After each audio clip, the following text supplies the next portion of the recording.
ಹೊಳೆನರಸೀಪುರ ಪಟ್ಟಣದ ಸರ್ಕಾರಿ ಪ್ರಥಮ ದರ್ಜೆ ಕಾಲೇಜು ಆವರಣದಲ್ಲಿ ಜಿಲ್ಲಾ ಪಂಚಾಯತ್ ಹಿಂದುಳಿದ ವರ್ಗಗಳ ಕಲ್ಯಾಣ ಇಲಾಖೆ ಹಾಗೂ ಸಮಾಜ ಕಲ್ಯಾಣ ಇಲಾಖೆ ಸಹಯೋಗದಲ್ಲಿ ಎಸ್ಎಸ್ಎಲ್ಸಿ ನಿಲಯಾರ್ಥಿಗಳ ಪರೀಕ್ಷಾ ತರಬೇತಿ ಕಾರ್ಯಾಗಾರ ಆಯೋಜನೆ ಮಾಡಲಾಗಿತ್ತು.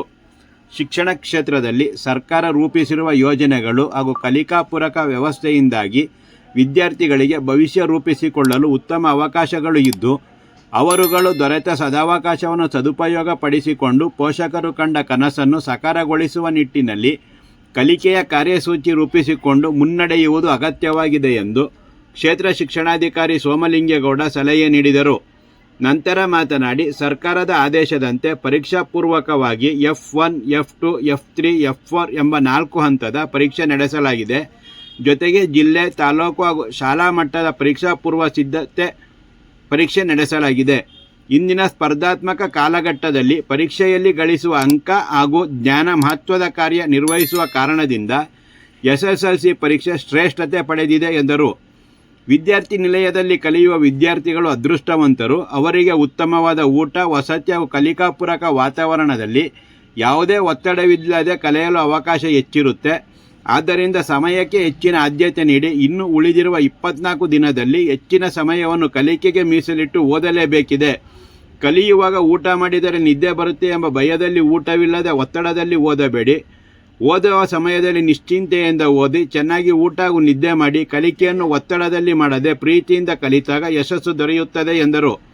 ಸಹಪಾಠಿಗಳಿಗೂ ಓದಲು ತಿಳಿಸಿ, ಸಮಯ ವ್ಯರ್ಥ ಮಾಡುವ ಮನಸ್ಥಿತಿಯ ವಿದ್ಯಾರ್ಥಿಗಳ ಸ್ನೇಹ ಮಾಡದೆ ಕಲಿಕೆಗೆ ಉತ್ತೇಜಿಸುವ ವಿದ್ಯಾರ್ಥಿಗಳ ಜೊತೆಗೆ ಕುಳಿತು ಆರೋಗ್ಯಕರ ಪೈಪೋಟಿಯೊಂದಿಗೆ ಕಲಿಯಿರಿ ಎಂದರು.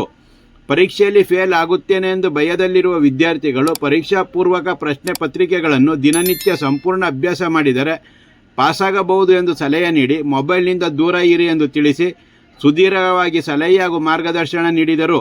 ನಿಲಯ ಪಾಲಕ ಲೋಕೇಶ್ ಪ್ರಾಸ್ತಾವಿಕ ನುಡಿಗಳನ್ನಾಡಿದರು. BCM ಇಲಾಖೆ ಕಲ್ಯಾಣಾಧಿಕಾರಿ ಹರೀಶ್ ಸ್ವಾಗತಿಸಿದರು. ಹಾಸನದ ಹಿಂದುಳಿದ ವರ್ಗಗಳ ಕಲ್ಯಾಣ ಇಲಾಖೆಯ ಪ್ರದೀಪ್, ಹಿಂದುಳಿದ ವರ್ಗಗಳ ಕಲ್ಯಾಣ ಇಲಾಖೆ ಕಚೇರಿ ವ್ಯವಸ್ಥಾಪಕರಾದ ಮಂಜುನಾಥ್, ಶಿಕ್ಷಕರಾದ ಬೈರೇಶ್, ದರ್ಶನ್, ಸಿದ್ದಲಿಂಗು, ನಿಲಯ ಪಾಲಕರಾದ ರವಿಶಂಕರ್ HJ, ಚಂದ್ರಮ್ಮ NK, ಸ್ವಪ್ನ ಹಾಗೂ ಶ್ರುತಿ US, ತ್ರಿವೇಣಿ ಹಾಗೂ ಇತರರು ಇದ್ದರು. ಕಾಲ ಬಂದಿತ್ತು, ಆದರೆ ಏನು ಪರದಾಡುವ ಸ್ಥಿತಿಲಿ ಇಲ್ಲ. ಆದಷ್ಟು ತಾವು ಮೊಬೈಲ್ನಿಂದ ದೂರ ಇರಿ, ಟಿವಿಗಳಿಂದ ದೂರ ಇರಿ. ಈ ಟೈಮ್ ವೇಸ್ಟ್ ಮಾಡ್ತೀನಿ ಮಾಡಿಸ್ತಾರಲ್ಲ ಅಂತ ಸ್ನೇಹಿತರ ಸವಾಸ ಬೇಡ. ಏನಿದ್ರು ಸ್ಟಡಿ ತೊಡಗಿಸ್ಕೊಳ್ಬೇಕು. ಅವರಿಂದ ಏನಾದರೂ ನಮ್ಮ ಮನಸ್ಸಿನ ಮೇಲೆ, ನಮ್ಮ ಮೇಲೆ, ಸ್ಟಡಿ ಮೇಲೆ ಪ್ರಭಾವ ಬೀರಬೇಕು.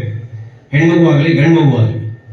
ಓದೋ ವಿದ್ಯಾರ್ಥಿಗಳು ಇಬ್ಬರು ಒಬ್ರಿಗೂ ಪರಸ್ಪರ ಹಂಚ್ಕೊಂಡಾಗ ಮಾತ್ರ ನಮಗೆ ಕಲಿಯೋ ಆಸಕ್ತಿ ಹೆಚ್ಚಾಗ್ತದೆ. ನಮಗೆ ಊಟ ಮಾಡೋದಕ್ಕೆ ಆಸೆ ಆಗ್ತದೆ, ಬಟ್ಟೆ ಹಾಕೊಳ್ಳೋದಕ್ಕೆ ಆಸೆ ಆಗ್ತದೆ, ತಿರುಗಾಡೋದಕ್ಕೆ ಆಸೆ ಆಗ್ತದೆ ಅಂತ ಹೇಳ್ತೀವಲ್ಲ, ಆಸೆ ಆಗ್ತದಲ್ಲ, ಅದೇ ಥರದ ಆಸೆ, ಓದುವ ಆಸೆ ಕೂಡ ಇರಬೇಕು. ನಿಮ್ಮ ತಂದೆ ತಾಯಿಗಳು ನಿಮ್ಮ ಮೇಲೆ ಅಪಾರ ವಿಶ್ವಾಸವನ್ನು ಇಟ್ಕೊಂಡು ನಿಮ್ಮ ವಸತಿ ನಿಲಯಗಳಲ್ಲಿ ಬಿಟ್ಟಿದ್ದಾರೆ, ಕನಸನ್ನು ಕಾಣ್ತಾ ಇದ್ದಾರೆ. ಅವ್ರ ಕನಸು ನನಸಾಗಬೇಕು. ಹಾಗೆ ಈ ನಿಟ್ಟಿನಲ್ಲಿ ನಿಮಗೆ ಈ ಒಂದು ಹಂತ ಬಹಳ ಅಂತಿಮವಾದ ಹಂತ, ಅಂತಿಮವಾದ ಘಟ್ಟ, ಟರ್ನಿಂಗ್ ಪಾಯಿಂಟ್, ಜೀವನದ ಟರ್ನಿಂಗ್ ಪಾಯಿಂಟ್ ಇದು. ಇವತ್ತು ಎಲ್ಲರೂ ಕೂಡ A+ ಅಲ್ಲೇ ಪಾಸ್ ಆಗಬೇಕು, 90 ಕ್ರಾಸ್ ಆಗಬೇಕು.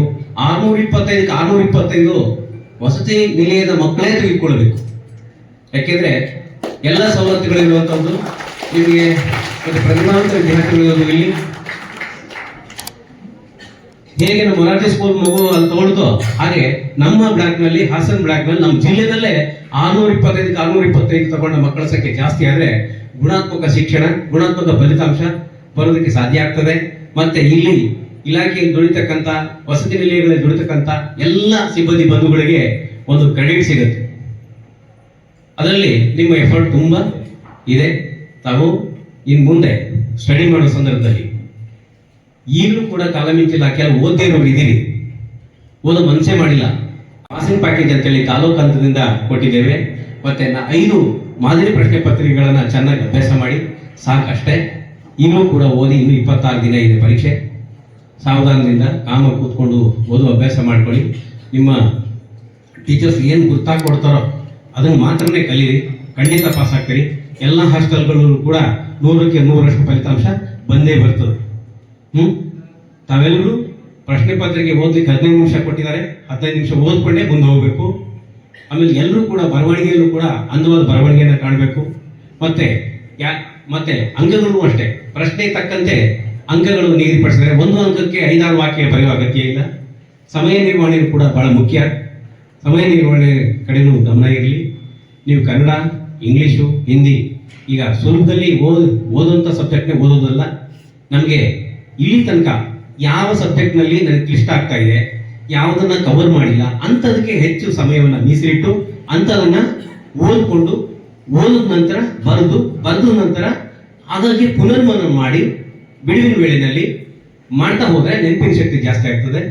ಎಲ್ಲವೂ ಪ್ರಶ್ನೆ ಪತ್ರಿಕೆ ಕೊಟ್ಟರೆ ಮೊದಲನೇ ಪ್ರಶ್ನೆಯಿಂದ ಹಿಡಿದು 38ನೇ ಪ್ರಶ್ನೆ ತನಕನೂ ನಾನು ಸಿದ್ಧನಿದ್ದೀನಿ ಅನ್ನುವಂಥ ಕಾನ್ಫಿಡೆಂಟ್ನಿಂದ ನೀವು ಪರೀಕ್ಷಾ ಕೊಠಡಿಗೆ ತೆರಳಬೇಕು.